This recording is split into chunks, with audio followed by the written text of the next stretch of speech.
अस्सलाम वालेकुम, मैं हूं ताबिश मजहर। सवाल न्यूज़ टीवी के साथ प्रोग्राम तू तू मैं में।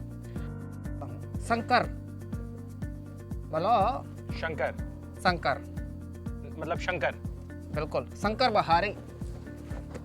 शंकर बिहारी साहब, शंकर बहारी वही शंकर बिहारी साहब। बिल्कुल। तो शंकर बिहारी साहब, आप करते क्या हैं, कहाँ से आए हैं, क्या ताल्लुक है?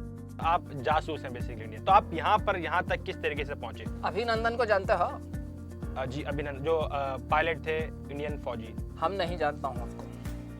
तो आपने पूछा कि मुझसे सवाल? ऐसे ही पूछा, जनरल नॉलेज के लिए पूछा है। गोला गोला पाकिस्तानियन के लोगों ने मारा गोला, हम गिर गया वहां पे नीचे।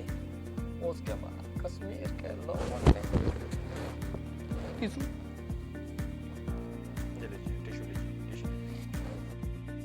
मतलब कहा है, मुर्गी अंडा देती है, पैसा तुम बढ़ाते हो, तकलीफ उसको होती है, पैसा तुम बढ़ाते हो। तो काहे का तुम तब्दीली आई है, या कोई तब्दीली है भाई? है तब्दीली होती, अंडा में तब्दीली करो, मुर्गी में तब्दीली करो। और आप वहां से निकले कैसे? आपको किसने बचाया वहां पर आवाम से? खुद ही भागने से निकले। हमने उनको बोला भैया आटा 25 रुपए का किलो हो गया है। सारी पब्लिक तितर बितर, हम भी तितर बितर।